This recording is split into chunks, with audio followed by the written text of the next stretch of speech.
Bonjour, c'est Bastien Garcia, le storyteller des managers. C'est parti pour un nouveau storytelling. Quand on est manager, il n'est pas rare de voir arriver un collaborateur parce qu'il a subi un échec. Voyons voir comment on peut le rebooster. Bien évidemment, on pourrait en profiter pour l'écraser, tourner le couteau dans la plaie, lui dire qu'on est hyper déçu de son attitude, que c'est incroyable qu'il soit encore là. Mais on va essayer d'agir avec plus de sagesse et de bienveillance. Prenons l'exemple d'un collaborateur qui s'est raté pendant une réunion de négociation. Il arrive et il vient vous expliquer que voilà, par quelques détails qui soient, il a raté sa négociation. C'est parti, mise en situation. Bon écoute, je vois bien que tu t'arrives dans mon bureau, t'es dépité, hein, t'es abattu là, je le vois. T'es même abattu pour deux là, j'ai l'impression que t'es déçu pour deux. Donc forcément, moi aussi j'aurais préféré que tu la réussisses, cette négociation. Ok? Bon, maintenant, elle est ratée, elle est ratée. Il y a deux chemins qui s'offrent à toi maintenant. Soit tu as le premier chemin. Avec les mêmes faits, aujourd'hui, tu prends le premier chemin. D'accord? Tu l'imagines, je sais pas moi, sur son fauteuil, hein? Sur son petit fauteuil, devant sa cheminée, il s'est préparé un petit thé, comme ça, il lit un livre, hein, et puis d'une main nonchalante, il caresse son petit chat, puis il prend son thé, hein, il le porte à ses lèvres, et là, tu as la fumée qui remonte dans ses lunettes, hein, qui fait de la buée dans ses lunettes, et là, il rigole. Il rigole parce qu'il se dit qu'il voit plus rien, et ça le fait penser à toi parce que toi, tu n'as rien vu venir. Donc, éventuellement, il y a ce chemin-là, mais tu seras d'accord avec moi, c'est quand même très peu probable que ça se passe comme ça. Ok? Sinon, tu as le deuxième chemin. Le deuxième chemin, c'est un peu le chemin de Nelson Mandela, quand il dit eh bien, je ne perds jamais. Soit je gagne, soit j'apprends. Ben là, c'est pareil. Et ça me fait penser à une histoire là, que j'ai lue dans un livre la dernière fois. C'est un négociant, c'est un négociateur, c'est un commerçant, quoi, c'est un négociant qui est très très très bon en négociation.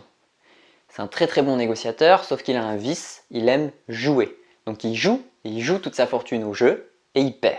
Et ce jour-là, en fait, il se retrouve sans rien et il doit vendre sa maison. Et entend bien, qui c'est qui veut lui acheter sa maison? Eh bien, celui qui l'a gagné au jeu, juste pour le ridiculiser. Et là, notre négociant, il a une idée qui est formidable. Il se dit, lui, il veut m'humilier, il veut à tout prix m'acheter cette maison. J'ai pas dit mon dernier mot.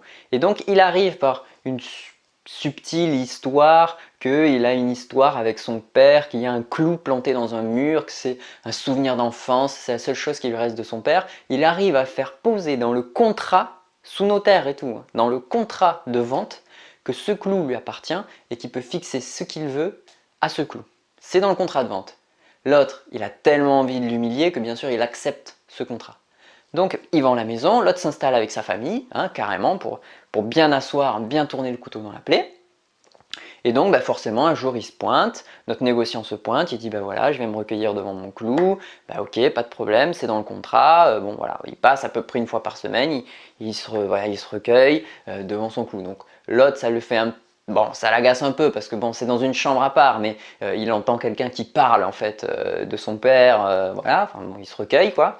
Et puis après, il vient et il met un portrait cette fois. Il met le portrait de son père.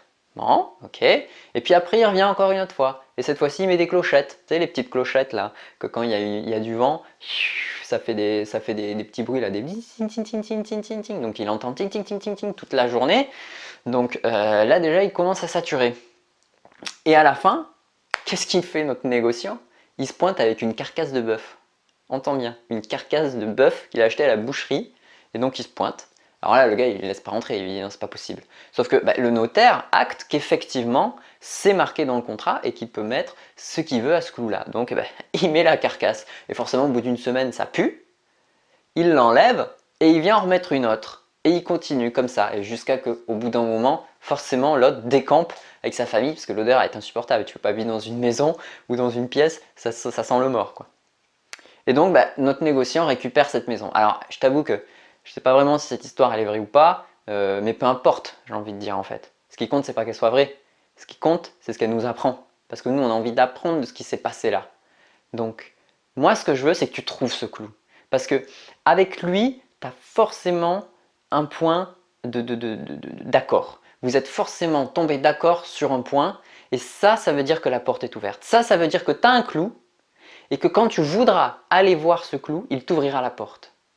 Et c'est ça qu'il faut chercher. Maintenant, il faut analyser, il faut que tu fasses un feedback sur la négociation qui a eu lieu, il faut que tu vois où ont été tes faiblesses, etc. Que tu construises et que tu te prépares pour la négociation suivante, mais surtout, cherche ce clou. Cherche ce truc qui t'ouvrira la porte et que petit à petit, tu vas pouvoir mettre des choses de plus en plus lourdes sur ce clou. C'est ça qu'il faut trouver pour gagner. Maintenant, tu sais ce qu'il te reste à faire. Bien, j'espère que ça ne s'est pas trop vu que dans ma vie professionnelle, de temps en temps, on m'a bien enfoncé plutôt que de me rebooster. Dans tous les cas, j'espère que vous êtes prêts à rebooster vos collaborateurs si jamais ils se trompent. Vous avez une équipe, elle a du potentiel, elle fera des échecs, il faut apprendre de ces échecs. Le storytelling vous permettra de vous en sortir pour les rebooster et leur redonner de l'énergie positive. Parce que c'est avec de l'énergie positive qu'on construit des choses. Merci de m'avoir écouté et je vous dis à bientôt pour un nouveau storytelling. Ciao!